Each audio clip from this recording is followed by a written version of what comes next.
Garbo Iligan, Lanao del Norte 2025, a creatives event and exhibit. Ating pag-uusapan kasama si Ma'am Julie Nieva Costales, Regional Information Officer ng DTI Region 1. Ma'am Julie, magandang tanghali po at welcome sa Bagong Pilipinas ngayon. Good morning po, ASEC, Joey and Yusek Marge, and thank you very much po for having us in Bagong Pilipinas ngayon. Ma'am Julie, maaari niyo po bang ikwento sa amin kung ano ang layunin ng Garbo Iligan, Lanao del Norte 2025? Yes, but thank you very much for the question. No? So, bali po, the Garbo Iligan, Lanao del Norte is one of the efforts po of DTI Lanao del Norte para bigyan po ng access to market ang ating mga MSMEs. Kasi po, the Department of Trade and Industry, part po ng mandate natin is to enable our MSMEs. So, part ng ating efforts and initiatives ay pagsiguro na meron naman pong access to market ang ating mga MSMEs, which is for that, the conduct of our trade fair. And for the first time po, after conducting Garbo Iligan Lanao del Norte in Iligan City, dinala po natin siya dito talaga sa One Ayala in the heart of Manila. So we're hoping po that through the conduct of this trade fair, mas ma-introduce po na ating participating MSMEs ang kanilang products to a wider market, and with that, magkaroon po sila ng sales talaga in the participation of the trade fairs, and would also have the opportunity to meet institutional buyers. I understand kasama na rin natin si Sir Mark Claro, isang entrepreneur na nagpa-participate po doon sa trade fair. Pero Ma'am Julie, ito po ba yung unang pagkakataon na ginanap itong Garbo Iligan sa national stage sa Makati City? At ano po yung kahalagahan nito? Nabanggit nyo kanina yung mga MSME. Ano yung kahalagahan nito para sa mga MSME ng Lanao del Norte at Iligan? Yes. This is the first time po na dinala natin the Garbo Iligan and Lanao del Norte dito talaga sa Manila.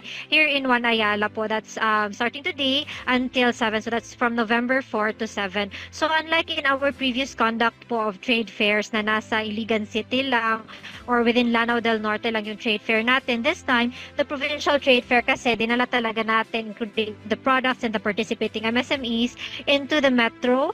So we're hoping with this, mas expose po yung ating products ng ating mga participating MSMEs to a wider market. And this is really nice also because aside from the product showcase, we are also focusing on the creative talents of our residents, our locals from Iligan and Lanao del Norte. So aside from that, makakita po tayo ng mga fashion shows on mga designs of our designers from Iligan and Lanao del Norte, and then other creative talents po. Okay, ma'am, ilang lokal na negosyo at produkto po ang kalahok ngayong taon at ano mga industriya ang pinaka tinatampok sa trade fair? Yes. We have 28 participating exhibitors right now sa ating Garbo Iligan and Lanao del Norte, and even po we're experiencing unfavorable weather.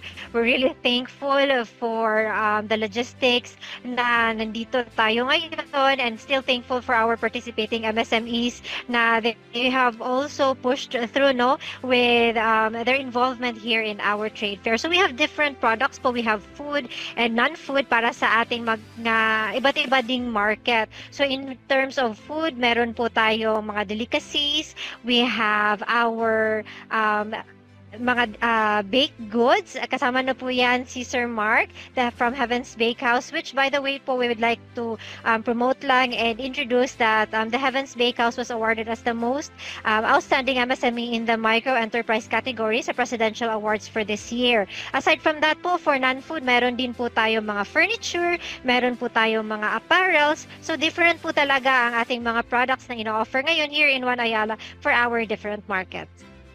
Ma'am, ano po yung suporta o tulong ng DTI sa mga MSME bago at pagkatapos ng trade fair, lalo na po sa pagpapalawak ng kanilang merkado at kakayahang makipag-compete kasi nasa national level na tayo ngayon. So paano po yung tulong na binibigay? Yes.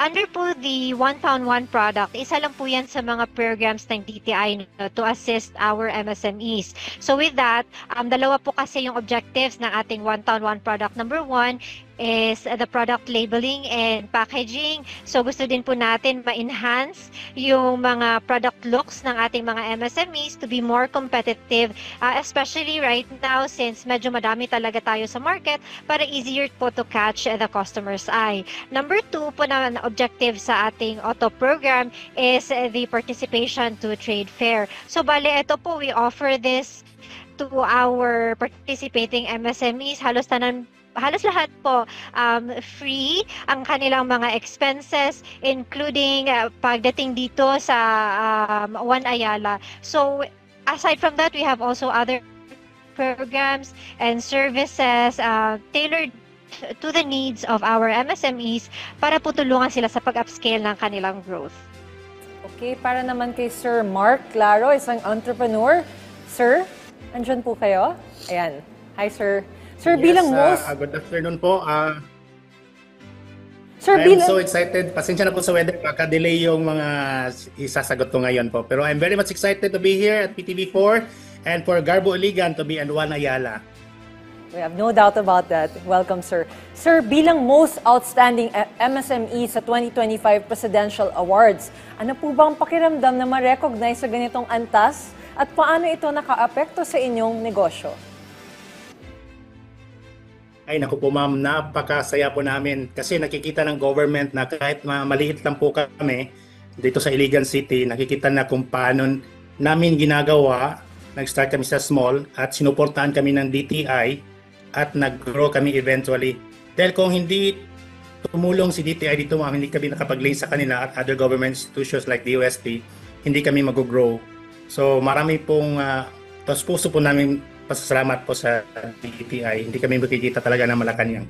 And because of that, we were a lot of influx are coming over us and also buying our products. At masaya kami kasi yung mga marami kaming nagawang produkto at matutulungan ng mga marginalized sector. Kasi po ma'am, si Heaven's Bakehouse ay tumutulong po. Ang lahat, mga workers namin ay mga marginalized sector like out of school youth, single parents, soon to be senior citizens at saka po yung mga PWD po.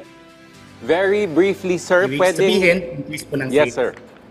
Opo. Very briefly, sir, pwede pong paki-elaborate lang kung paano nakatulong sa growth ninyo. Nabanggit niyo yung growth nyo.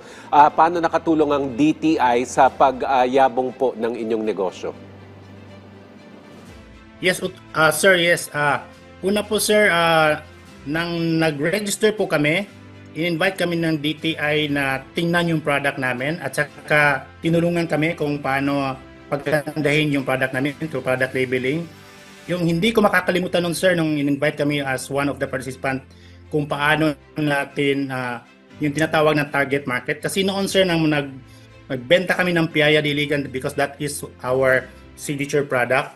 Hindi namin alam kung sinong market yung bibilhan namin. But because of DTI, meron silang mga mentors na pinadala dito through Kapatid Mentor Me program. We already identified sino yung customer na pwede namin i-deliver yung product. Ganon po. At hindi lang yan, sir. Marami pong natutunan kami doon sa Kapatid Mentor Me program. Katulad ng how to manage HR at saka yung taxation po. Kasi problema namin ang bookkeeping. At saka tinulungan din nila kami kung sino yung market na pwede namin dalhin. At in fact, si DTI rin din po ang nagkaroon kami ng MOA ng One Town, One Product. At hindi lang po kami sa Heaven's Bakehouse ang tinulungan. Pati na rin po yung lahat ng mga micro-entrepreneurs dito sa Iligan City at Lanao del Norte. Okay.